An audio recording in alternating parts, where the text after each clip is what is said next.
Understood. All right. We're set. I am so excited about our guest today, Vicki. I have been following the work of Rick Clark and Brennan Barnard for a number of years.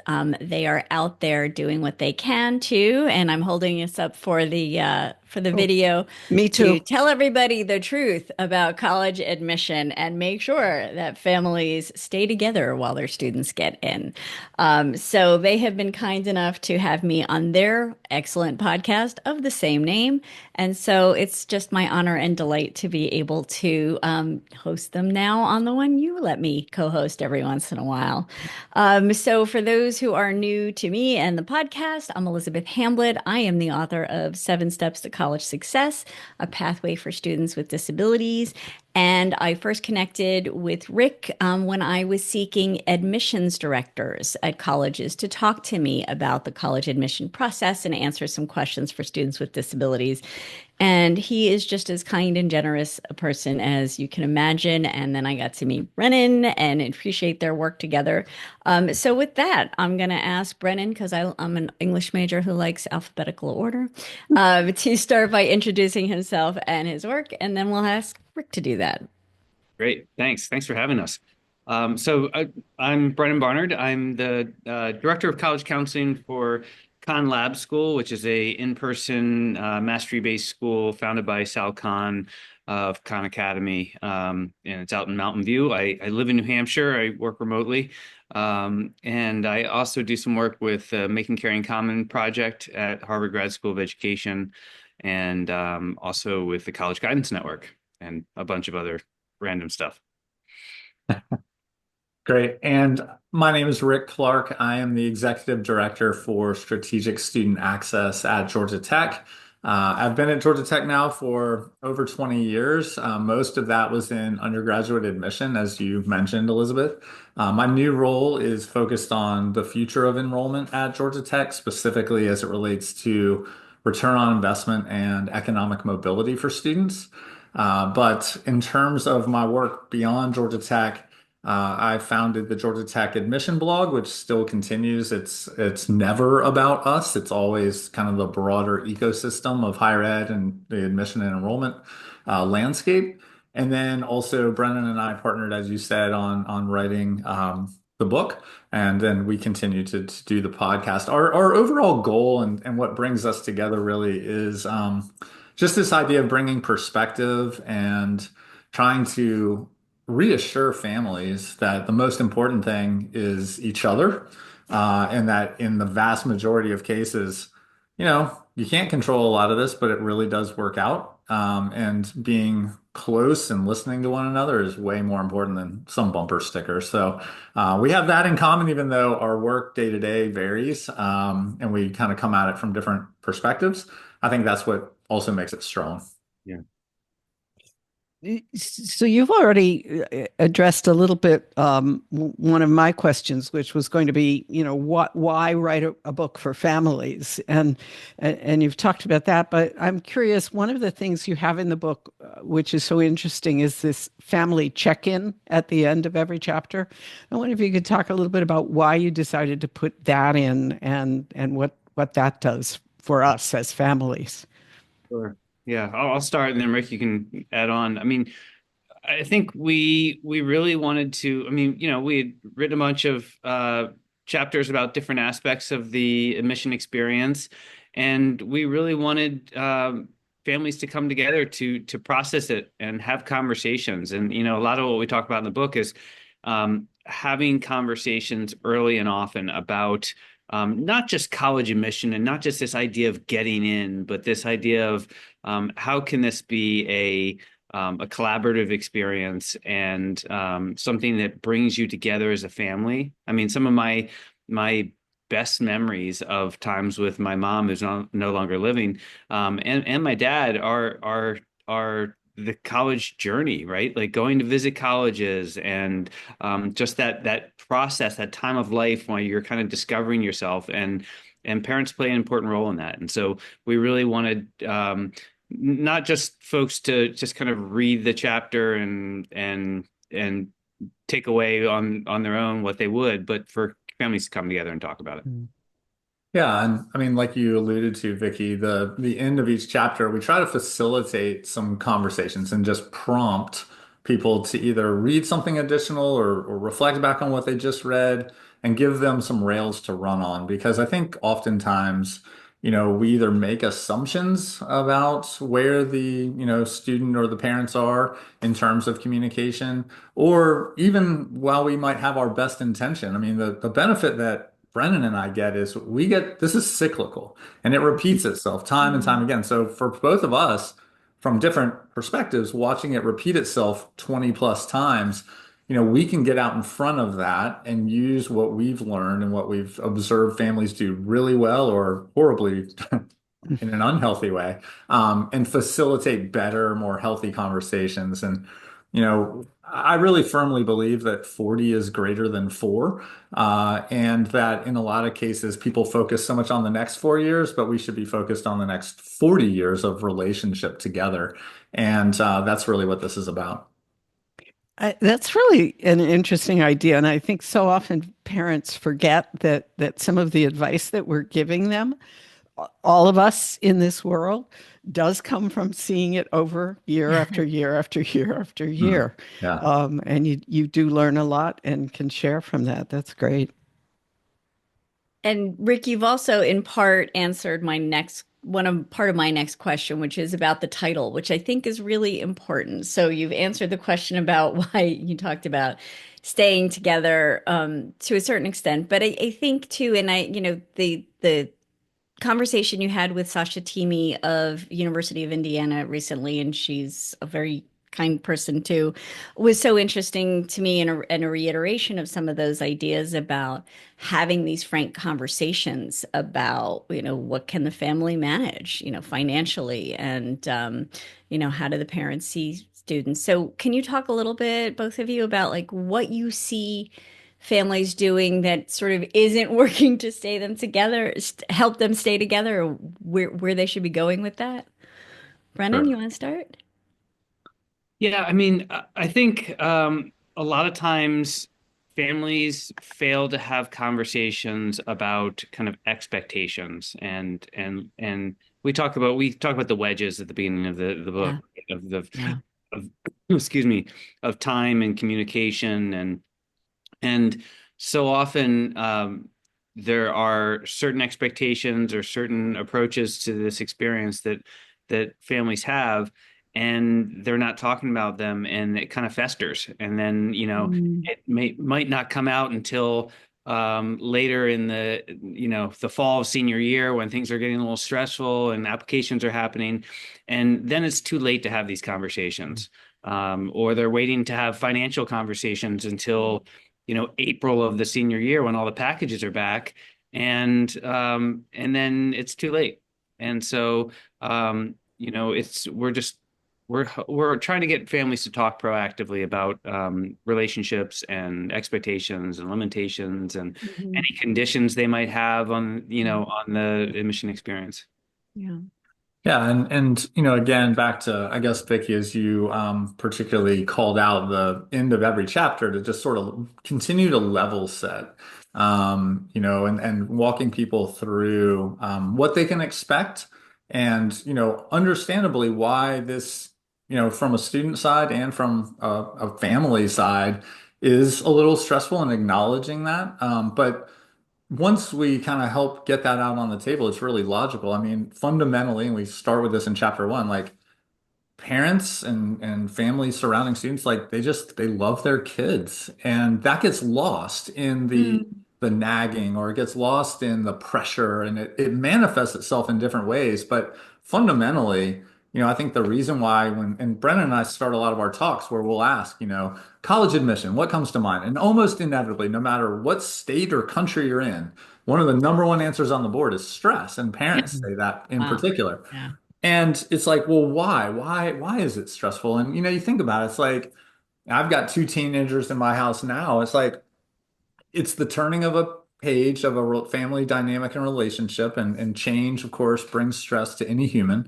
And you love your kids, and then also we know it's going to be an expensive proposition as well. And fundamentally, and Brennan called out two of the wedges. Another one is just ego. I mean, there's all those things get wrapped up into this: money, change, ego. I mean, and that, of course, is going to breed some anxiety. And so I think starting by just acknowledging, like, hey, there are definitely going to be some rocky times, here, but nothing that's insurmountable. If we can level this and sort of ground this in where it starts, and that is, I care for you. I want the best for you. I really want to understand you. And that's what we're trying to draw out and facilitate.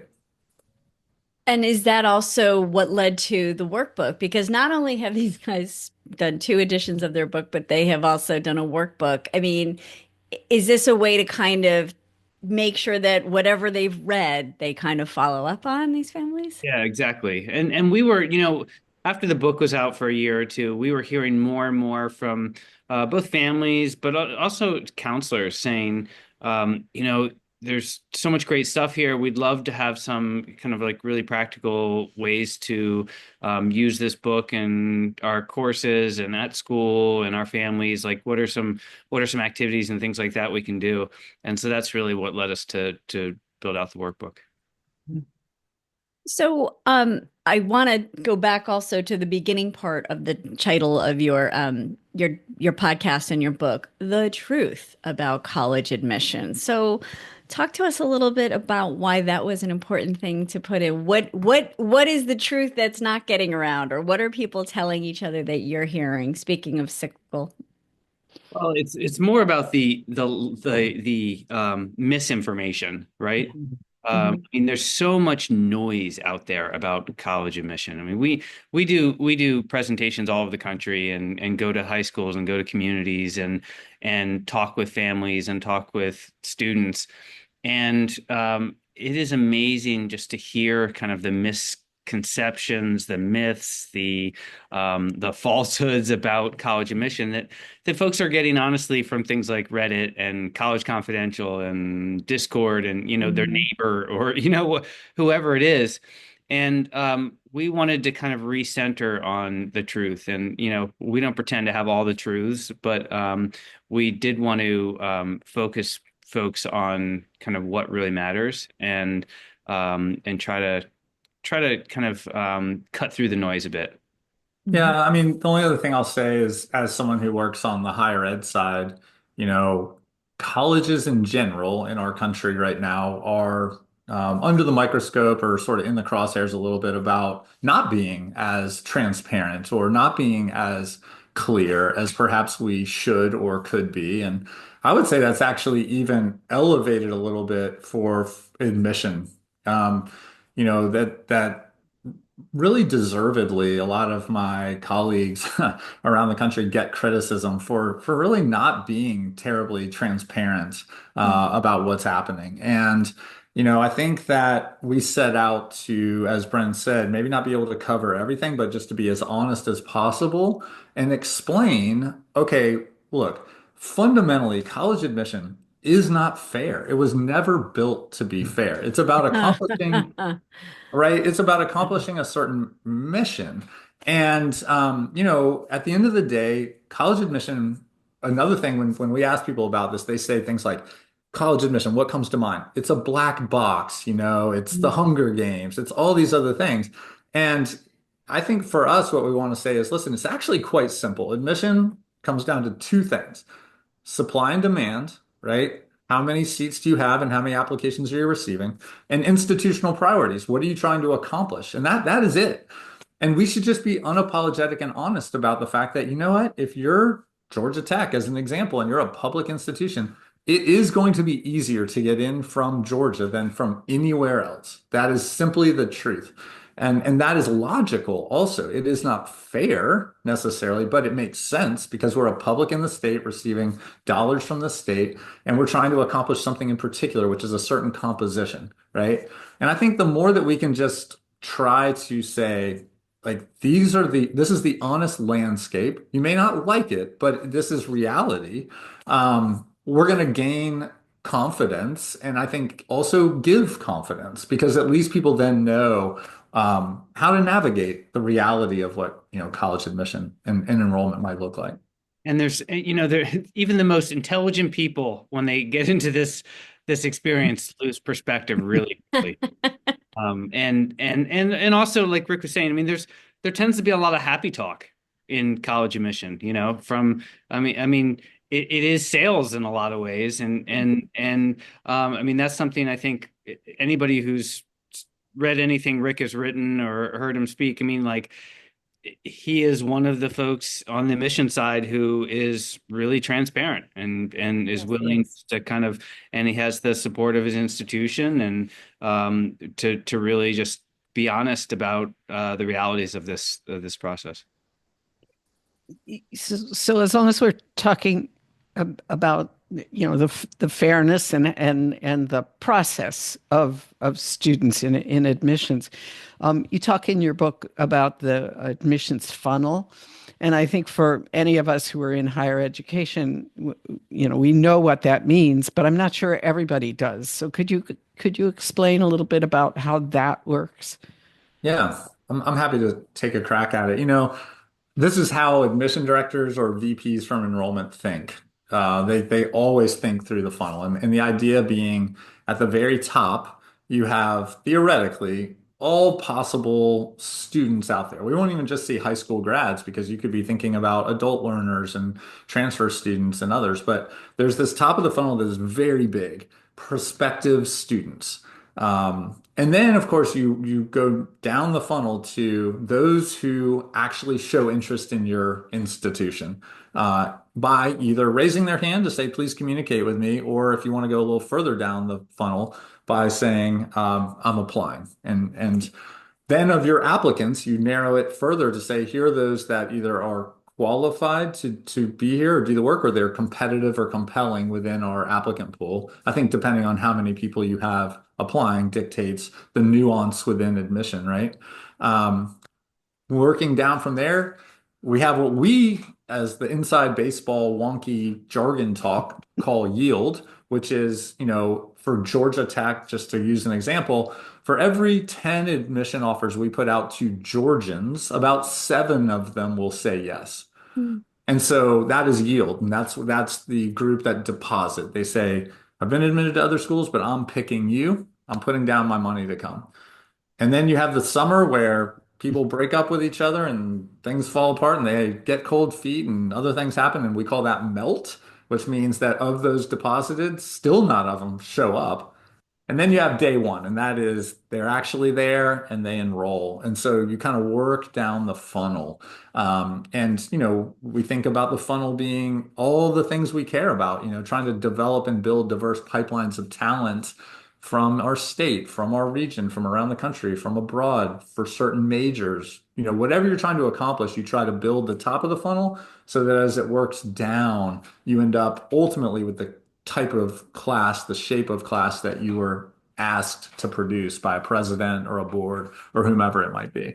And I think students and families are well advised to kind of think of the funnel in their own way, right? Like they might have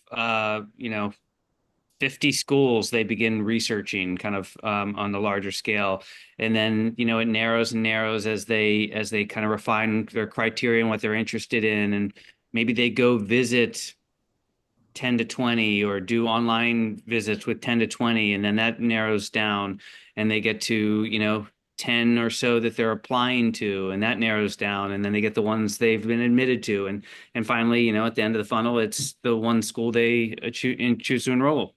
And so I think that kind of that funnel mirrors what they're looking at on the college side.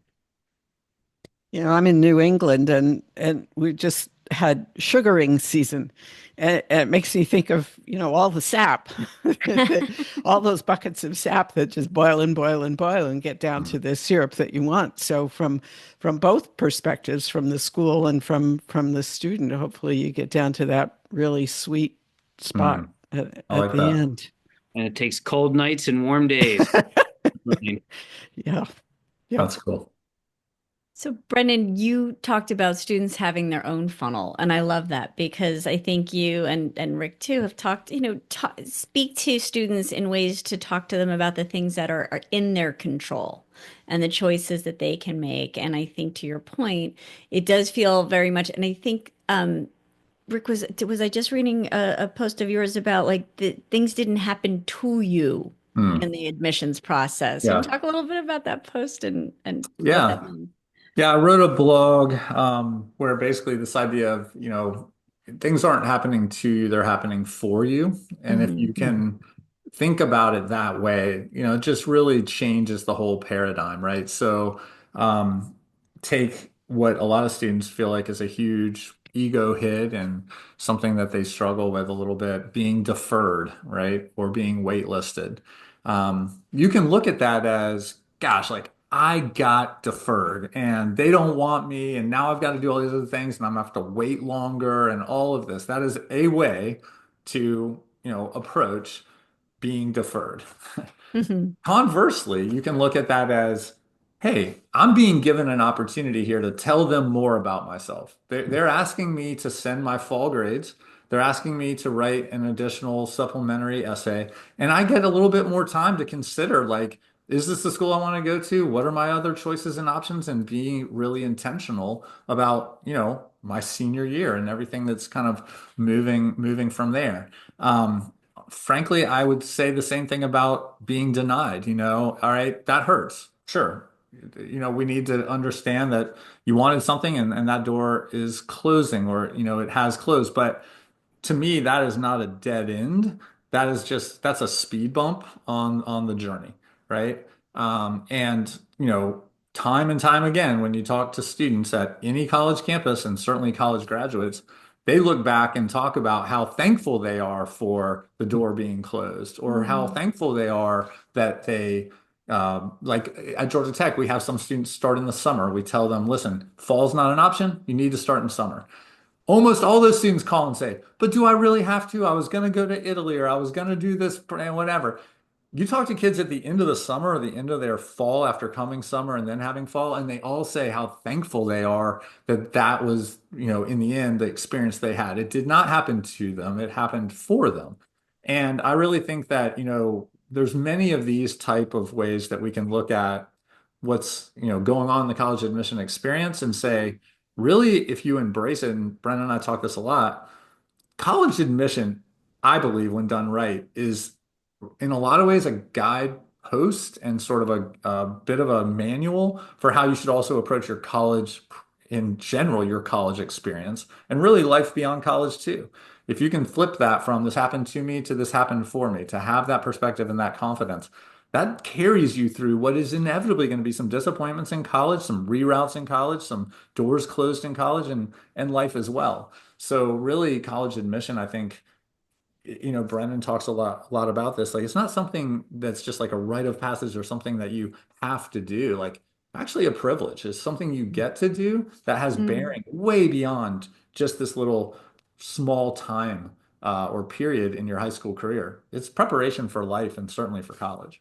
Right. It's just an important way to reframe it. I mean, I think, as especially as students are starting out their college search, if they can reframe it in that kind of I get to do this, not I have to do this, it it changes it from like, okay, I need to endure the college process, right? Like Yeah, I need to get right. through, I need to like survive it. It's this whole myth about like how miserable it has to be. And it's really a chance, it's a time of opportunity and it's a time to explore and to dream and to think big. And yes, there's details and it can be selective if you're looking at a certain group of schools, but there's so much opportunity tied up in this experience. And so, yeah, we're all about reframing that. Well, and I feel like one of the things you've done in this book that maybe is meant to bring not quite levity, but a little bit of like stress relief is starting each chapter with a quote, often from a song. So it feels like a very deliberate choice you made. First of all, I suspected it was Brennan's idea. Actually, it was Rick's idea. Oh, okay. Yep. So, why do that? What was, the idea behind that? Because I do feel like a lot of what you talk about is trying to make this process just seem more pleasant and less onerous. Is that Yeah. part of the idea? That's certainly part of the idea. I mean, no question about it. And, a lot of I mean, Brennan writes for Forbes and, a lot of other outlets. Most of my writing, honestly, had been a blog, very casual and lots of life parallels to the Mm. college admission experience. Whether they like it or not, I talk a lot about my family and things that are happening, because I think that if you draw parallels, whether it be a song quote, or just life around us and observations of life around us, it shows that what, this is not in isolation, and this is not something you're actually ill-equipped or unfamiliar with. This is Mm. actually seen in regular life all the time. And if we can draw that in again, I mean, and to be honest with you, with parents, almost every panel I'm on or program I go to, some parent, whether it be in public or afterwards, will ask, what's my role? Like, how do I do this well? And it's, of course, coming from a great place, they Yeah. really want to know. And I really truly believe that parents, who love their kids, the biggest gift that they can really provide is perspective because they're not going to have all the answers. The way they went through the college admission process back in the 1900s, Yes. is very different Hmm. than now. And there's all kinds of things that are changing even on an annual basis, right? That college counselors like Brennan are trying to keep up with. So they're not going to have all the answers. But what they can tell is how our neighbor, like our neighbor, didn't go right to college. He went into the military, and then he ended up, coming in after that to get his degree. Or, Aunt Sally, like she was so heartbroken when she didn't get into her first choice. She thought the world had ended, and in the end, you know how much she loves her alma mater. You would never have known that, right? And I think that that type of perspective and that type of, life beyond college admission, drawing it in. So the song idea is just to say, hey, yes, some levity, some enjoyment, some just like casualness about this, but Mm. also, yeah, just this is not something you are unfamiliar with or ill-equipped to handle. And we often share this Mark Twain quote when we do presentations that Rick kind of shared with me. But it was when I was 17, my father was so stupid I didn't want to be seen with him in public. When I was 24, I was amazed at how much the old man had learned in just 7 years. Great. Right? Great. Well, Rick spoke to parents' role in the process. And one of the things that I love in the book is you encourage parents to go from the first person plural we, to my student. The royal we. Yeah, the royal we. Royally. Um, and you ask your guests at the start of every interview to talk about their college experience, and I reminisced about doing that on a typewriter. And to Rick's point, things have really changed in the decades since those of us who went to college went. But even since then, and I would say, in the last 2 years, and your book came out. What kinds of changes do families need to be thinking about? And Brennan, especially as somebody who's helping students, think about where they want to go. What kinds of what is your advice? Has it changed based on a lot of things that have happened? Changed on a lot of things that have happened, and it's also changed. I mean, I've seen it. I have two children in college, and I've seen it with my own kids. And college is just. I think if we can get beyond this, I mean, Rick talked about that, like the next 4 years versus the next 40 years. Mm. But I think if we can get beyond this idea of this linear journey, right? This Mm. like, okay, 4 years, you go to one college, you graduate. I mean, that's ideal for a lot of families, but for a lot of people in this country, that's not how it works. Yeah. My son, for example, started as a February freshman and didn't start right in the fall, and it was the best thing that ever happened to him. He worked on a organic farm for the fall and made money and had a break from school and started college in such a different mindset, just ready to learn and excited. My daughter went to college, wasn't the right fit. She's transferring, like it's just it's not It's not the zero-sum game. It's not this like perfect pathway. And I think colleges more and more have all kinds of different options, and we see credentialing kind of becoming a bigger thing, and we see people starting at community colleges more and transferring. And Georgia Tech has some great pathways programs, for example. And I mean, like there's in semesters abroad to start college and things like that. There are just so many different pathways, and I think if folks can kind of lay to rest some of their the ways they used to think about a college education and think about it more as this kind of journey, I think that's a lot of what's changing. Yeah, I would echo that. Do you have any thoughts about how we get that message out to parents? How do we help families not think so much straight line? I think it's more and more storytelling. Yeah. I mean, I think they just need to hear the stories, because when they can hear, and that's why to your point, Elizabeth, that's why we ask that question when we do our podcast interviews, because I think if it'd be interesting for us to go back and just like string them all together for an episode, play them all, because very rarely is it I went to this one school. You know, it's like I started a local community college, or I started this school. I probably would have been better off at this school, or you know, like the journeys are just not linear. And you know, we even do a exercise at a lot of our talks where we have students identify the CEO or president of different brands that they kind of like in their life. Like, okay, look up the president of Nike or whatever, you know, some brand or something in their lives. And just to see the breadth of institutions they attended, Right. and just to understand what the kind of landscape is for college admission is, I think, really powerful.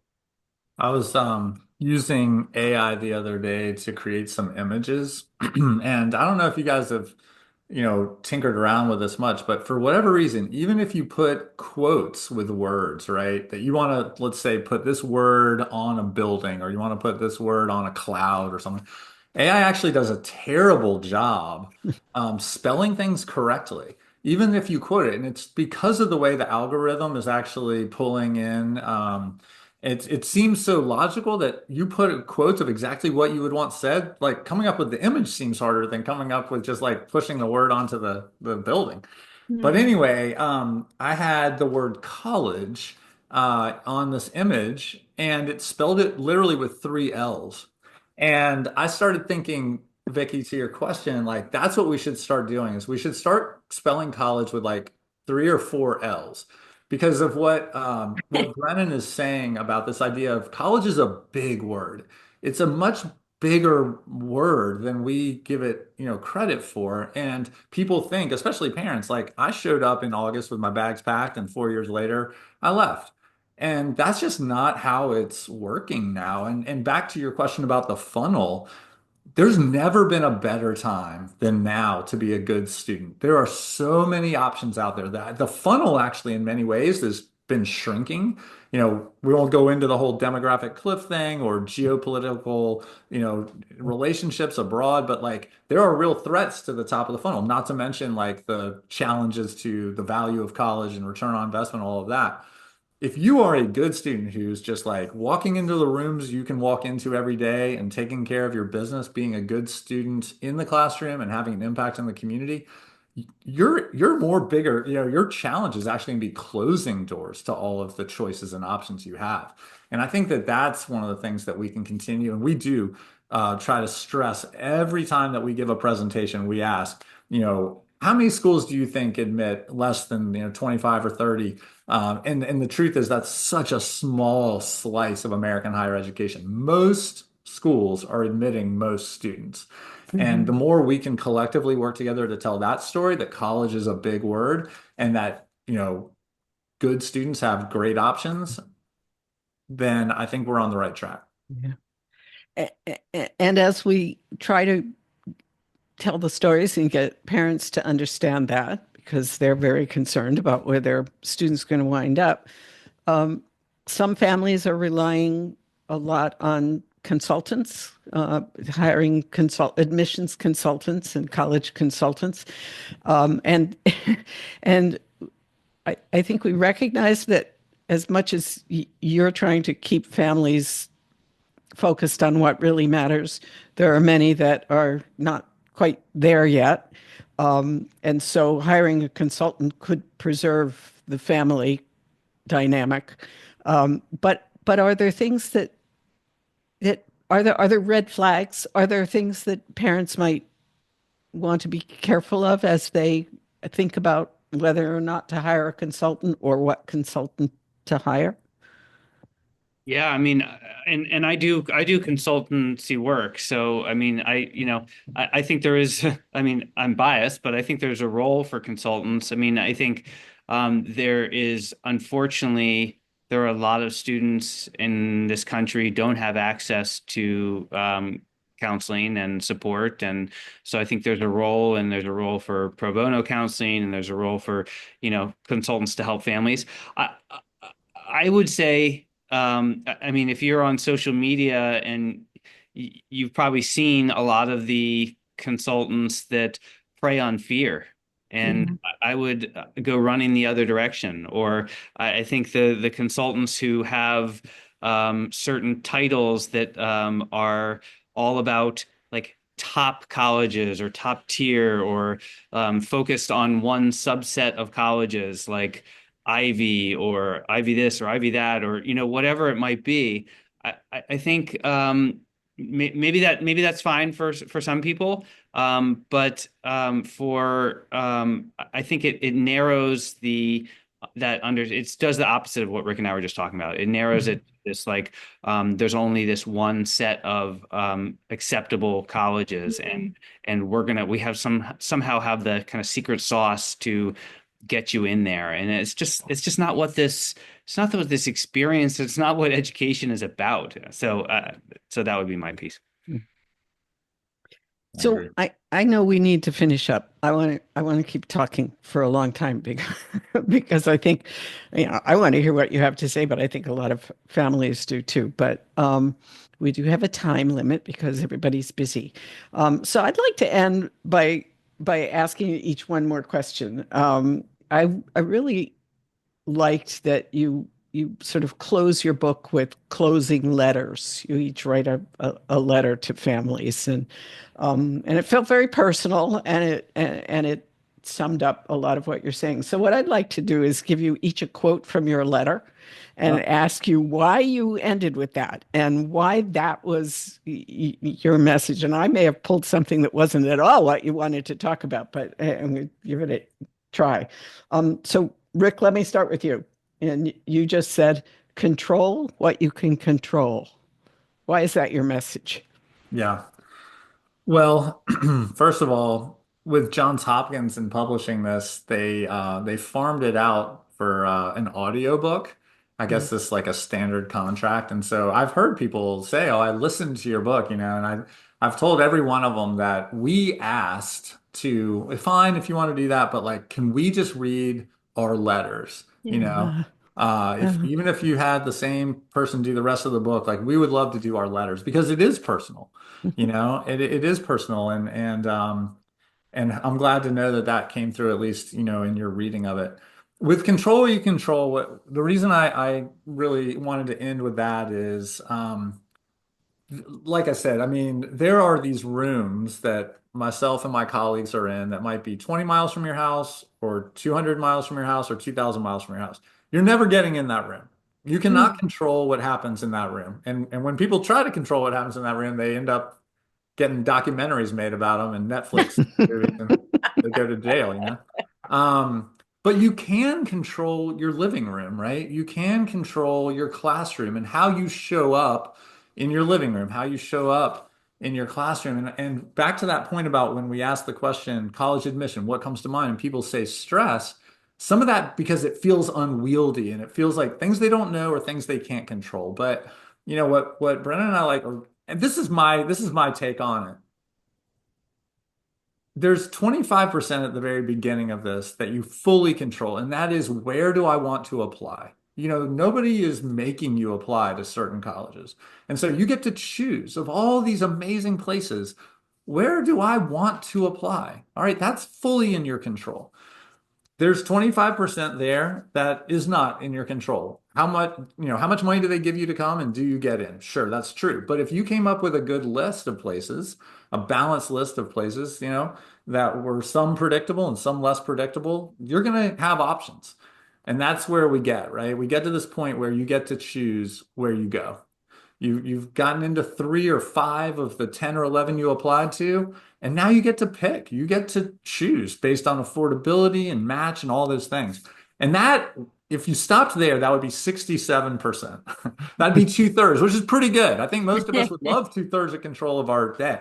But during the pandemic, I picked everybody up 8 extra percentage points to go from 67 to 75%. By teaching a class at Georgia Tech. It's a freshman seminar class. And I saw kids show up in very different ways. Some of them showed up in fall of 2020, just pissed off that this is my college experience. We're wearing masks, we're social distanced, only 57% of the campus is here. Like, this is college? And then you had these other students showing up, same classroom, and they're like, this is amazing. Like, I'm out of the basement, and there's other kids my age here. And they're just like all in, fully going to embrace and take advantage of the place they ended up, right? And who knows, in that same classroom, there were some that didn't get into their first choice or couldn't afford one of the places they went. But when they showed up where they showed up, they were fully engaged. And that's 75% control of the college admission experience. And think about that. You got to choose where you applied. You got to pick where you went, and you showed up with this mentality of going to fully embrace it. Like, in my opinion, that is winning. That is success, more than a certain bumper sticker, more than anything else. And so when you reframe it that way, you go from stress to, wait, okay, that actually sounds pretty good. It does. Yes. All right. Just Brennan, I want to give you one, and then we'll let you go. Brennan, you said this experience is about relationships, communication, and choice.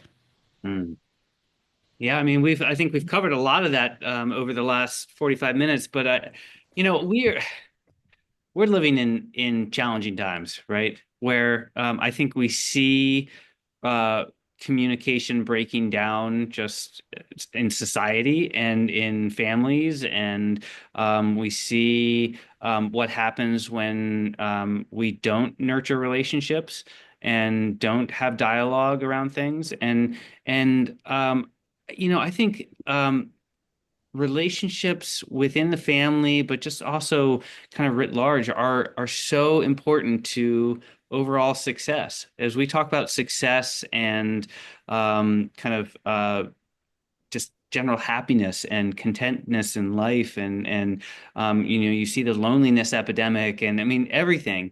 It all comes back to relationships and how we treat each other and how we engage with each other.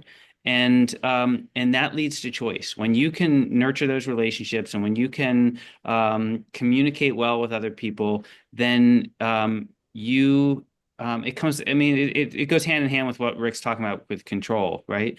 Like, if you can just build on those and nurture those pieces, then you'll have choices. You'll have choices, and life is about choice, and college is about choice. And when you limit it to, this one school this is the only choice I have, or this one experience is the only choice I have, it's just it shuts things down. So it's all about relationships. Yeah. I think that's a wonderful place to end this conversation, since we can't keep going. And we're going to put some information in the show notes about your book and about how people can follow up if they need to follow up. But we're so grateful to you two for being here and sharing what you have. And thank you so much. Thanks for having me. Okay. Enjoyed it.